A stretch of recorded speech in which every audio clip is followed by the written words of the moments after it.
Hey guys, Rick down here with Holy Moly Outdoors. It's Thursday, September 15th, and we're sitting here the night before an opener. Now, it's been a tough coho year because we don't have any of our northern rivers open, and there's a ton of fish around. But, silver lining could be looking at the opener that's occurring tomorrow, Friday, September 16th, and that is Lake Washington Coho. So I want to cover today a little bit on how to fish this fishery, just like really anything else, and give you guys some options for getting out in the water and getting geared up. So let's take a look at coho fishing on Lake Washington. Alright guys, so got a lot of gear in front of me here, but these are going to be some proven killers to think about when you're getting set up for tomorrow morning.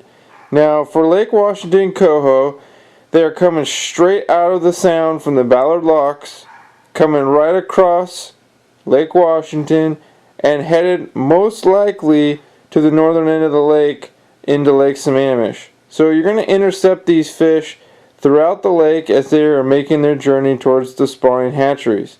So in this process, you're going to be finding your fish most likely suspended, and a lot of the products I have in front of me here are going to show you a great way to target these fish very easily. You don't need a whole lot of gear for this fishery.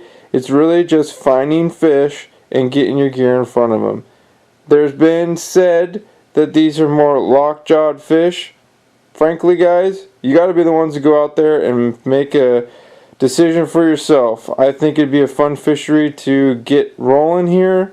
Don't have many options, so it's time to try something new. So let's take a look then at what we got in front of us. Alright guys, so you see in front of me some plugs. Now, this is typically what most guys are going to find in their tackle box if they're fishing river coho this time of the year. I, for one, would be throwing all of these plugs at one point or another in my boat, and you're going to be seeing the same kind of coloration pattern schemes throughout what I'm going to cover here. The pinks, the orange, the greens, fluorescent, and bright is generally what a coho is going to be aggressive towards. So we're sitting here in the lake trying to trigger an aggressive bite from these fish. You want something that moves a lot, dances around, something that comes by them, they're attracted to it, and they make a instinct bite and not try and sit around too long. So these products in front of me are great options for trolling because it's a very easy tie on, put it 20 to 30 feet behind your downrigger, send it down to the desired depth, and you're trolling. You don't have to worry about anything else, nothing. Just putting those out. So it makes it really easy for the average fisherman, especially trolling in a lake, to fish these. So you got the Yakima Bait 3.5 Maglip here in the middle. You have the Yakima Bait Fat Fish here on the left, and the Brad's Wigglers here on my right. All great options, but you can see a lot of bright colors, something that's going to stand out. So highly recommend if you want to try plug fishing, grab a couple of these in some great colors. Got a custom Gone Catching. Looks like a Dick's Sporting Goods custom there. Fire Tiger is always a great choice for plugs. Any kind of form of a red as well. This happens to be Cowgirl, which with the chartreuse butt. So metallics again, you see a pattern here. All very effective for plugs. And we start moving over here to our right, and you have the Brad Super Baits. Now, most guys are using these for Chinook down the Columbia River, and you also are going to get some coho down there as well. So I think these would be a great option if you wanted to be trolling on the lake with something a little bit different than some other people. Throwing the cut plugs stuffed with tuna or maybe fresh herring, you may be able to throw something out there that triggers an instinctive bite with a good scent trail and some great color options there. You see a lot of the greens presented in this batch, but I think the super baits, you could even put them behind a small Dodger, just like a Rocky Mountain Tackle 5.5, and it could really be effective, I think. So I'm going to be having some of those on board as well. We start then working, again we're looking at trolling for this concept, guys. So we're then going to go down to spinners. Spinners are going to be what anyone would associate from a silver perspective off the bank. I love throwing spinners. And with that, I really think the wicked lures are a great option to try. Now, blue fox spinners, river fisher spinners, they're all really great as well. I personally have some great success with the wicked lures. And for trolling, the thing is here, these wickeds are unweighted. So you can rig them up with the 6 feet of leader that comes on there, tied to a barrel swivel, and then tie it to your main line, and you're fishing. You just clip it into the downrigger however far back you want, send it away, and it's trolling. You don't have to worry about the spinner weight itself potentially not being able to keep the spinner blade going at a slower speed. These being unweighted troll perfectly.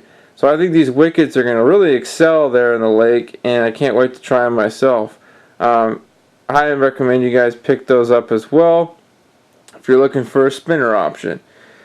Over more to the far right here, we have what we would kind of be looking at more as a saltwater rigging, but could be very effective in the lake as well. You're looking at a hoochie combination with the Dodger. Now in the saltwater, you may see that hoochie behind a big flasher, but here you could be using this setup specifically targeting a Dodger type setup for these fish. Meaning shorter leader, could be a bigger Dodger, it could be a smaller one. This happens to be the large size of the Double D. We have the 5.5 of the Rocky Mountain tackle there. So Olympic tackle is the choice for me here on the squid imitations. These are a trolling fly, and I'm going to be running probably anywhere from 14 to 8-inch leaders. I got one rigged up here. Basically, you could just throw a small chunk of herring on there. You could even throw some gulp, which I'll get onto in a second. But giving yourself a nice presentation that's really going to make some big movement behind those Dodgers.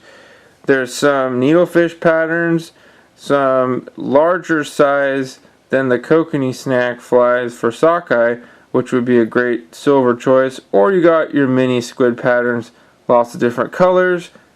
Very effective way to do it.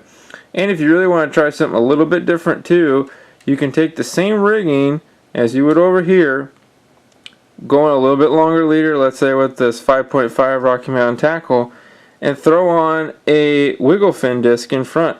And this wiggle fin disc is going to create a crankbait like movement to this presentation.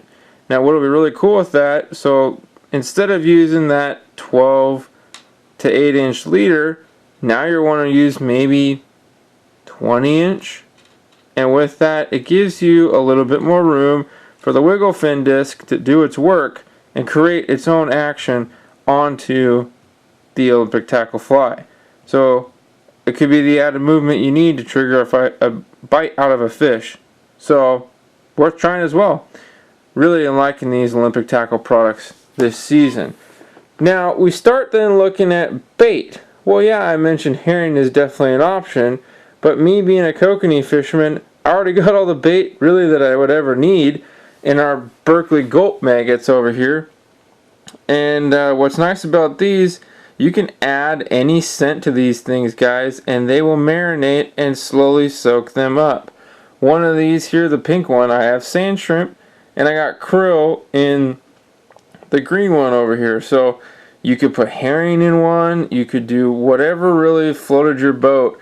But the nice thing with these maggots is they don't add really anything to the bait that you put it on in terms of weight. So you could really take a couple small pieces and tip it on the front belly hook of a plug just to add a little bit more scent to it.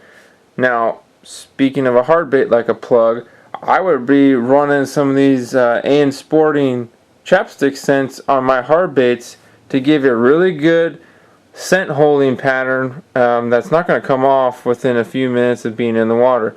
That stuff will stay on there for as long as you want it to. So scent though would be a very important concept though for the coho, just to try and help trigger that aggression bite. You have a good flashy lure, good movement, all these things will be great in that concept. The scent may be the last factor to get that fish to snap and bite. So a lot of options there, guys. And then if we want to go talk then the terminal tackle end of what kind of gear would we be running. Now your typical salmon or steelhead rod will work great. I'm not going to say you can't use whatever you really feel like, but personally for my preference here, I will be running the Velocity 6 to 15. I believe it's a 9-foot sockeye rod. It is a great rod. 4 silvers as well, can handle even kings, but this rod is a great option. It is the Salmon Extreme series, and I really have fallen in love with these things over the last year or so of me using them, and paired up with the Velocity Recon reel, I'm all set. Just got to spool it up with probably some 15-pound mono, and I'm ready to rock. But I'm going to be running just your normal bait casting setup and trolling with downriggers. You could also run a lead cannonball to help get yourself down if you don't have downriggers. But this fishery will probably be most effective for the guys that do have downriggers and can utilize a trolling setup like this on a lead line like that. So I really appreciate you tuning in today. I hope this gear setup talk helped for Lake Washington. I can't wait to get out myself. It's going to be a blast getting to try a new fishery as well as getting some nice fish. So get out on the water tomorrow. It's open till the end of October. It's going to be a lot of opportunity opening up. Something more that we didn't have yesterday. So appreciative of that. Take the blessings where we can and get out there and good fishing, guys. Good luck. Take care. Fish on.